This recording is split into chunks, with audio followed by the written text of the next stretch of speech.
Hi, everyone. So I want to start off with some gratitude to my loved ones who showed up here for me today and every day. Your love and support on this journey means more to me than you guys know. I love you. To my fellow students, thank you for inspiring me to get my ass up out of bed every weekend morning.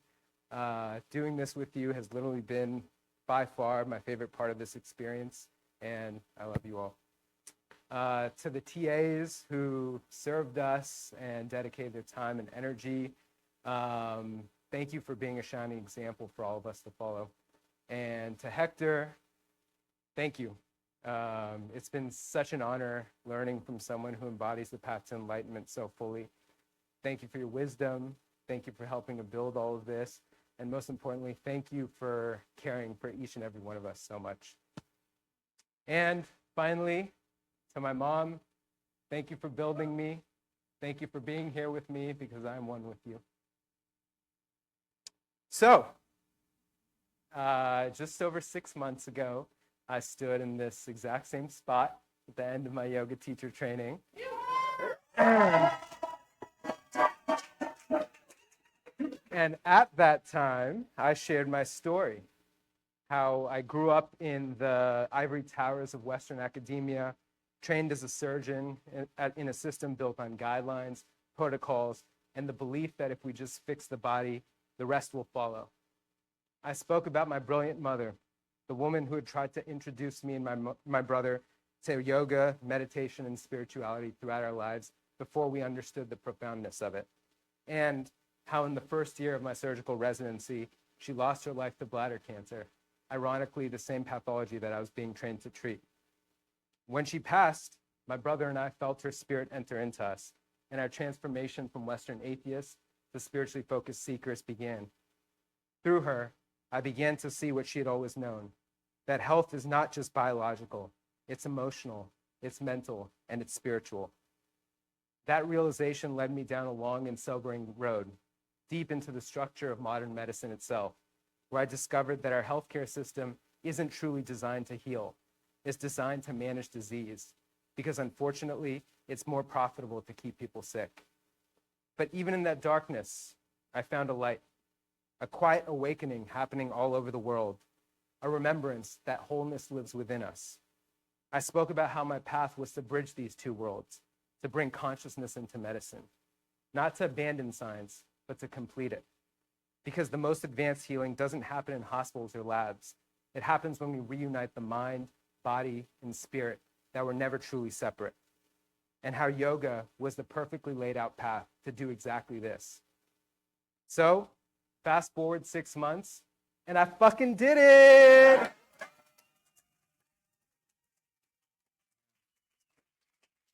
You've obviously heard about it, but I changed academic medicine from within. Every hospital now prescribes yoga and pranayama. Disease has virtually vanished. Big pharma is bankrupt.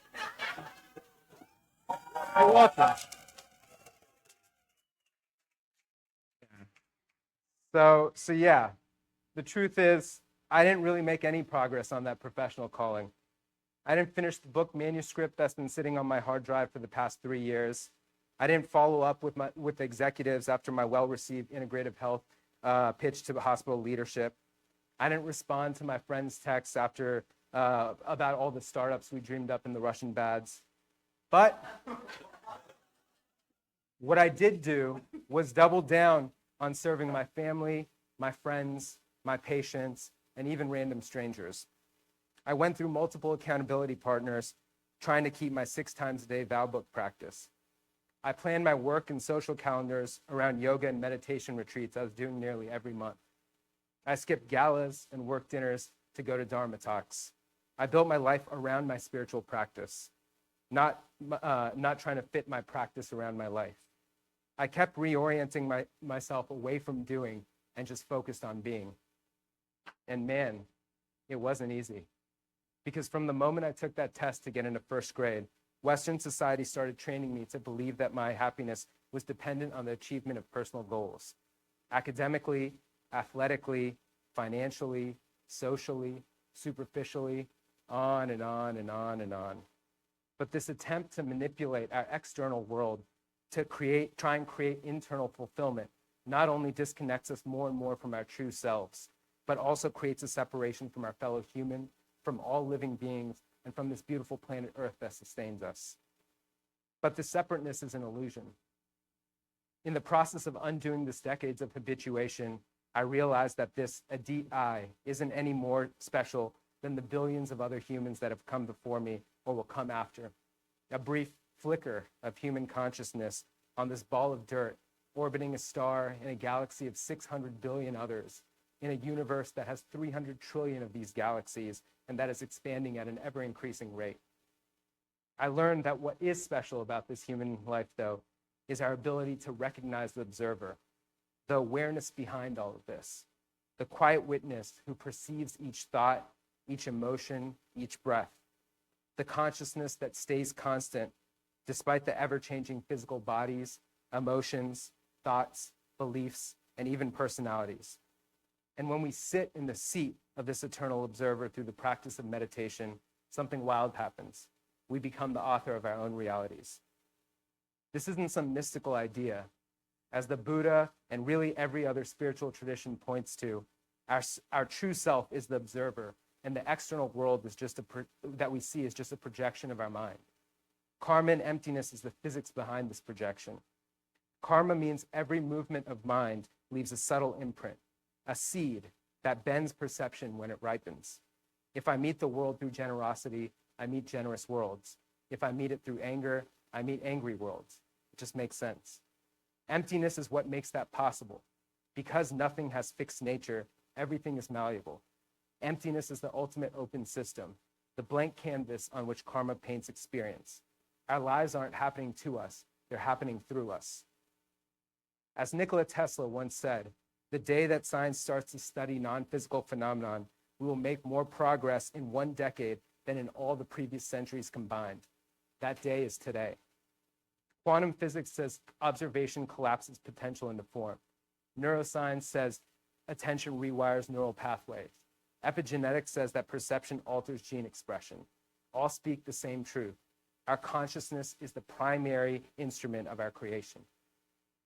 Through my inward journey, I've come to realize that we are in a profound transition moment. It's not about fixing medicine or politics or the legal system. It's about something much grander, our evolution into the next iteration of humanity. And this evolution is not going to happen through external striving or fighting some perceived other, but by going inward and recognizing that everything we have sought is not out there, but in here. This path to self-realization hasn't led to an ambivalence or a detachment. It's led to a clarity, a connectedness, a conviction that I've never felt before, a peace, a love, a joy that no accolade, no perfect partner, and no bank account balance has ever given me. It's steady, it's unconditional, and it's growing. It has given me an unshakable dedication to bringing this to the world. I still know that deep down, I'll play a role in transforming medicine. Maybe it will be grand, maybe it will be subtle, maybe the world will notice, maybe it won't. But what I do know is that it won't come from egoic striving. It'll come from channeling my higher consciousness in the service of all beings. When I stood here months ago, I said that yoga was the future of medicine. Today, I'll say this: meditation in the service of awakening is the future of our humanity. So wake up, my brothers and sisters. The day to realize who we truly are is upon us. Thank you.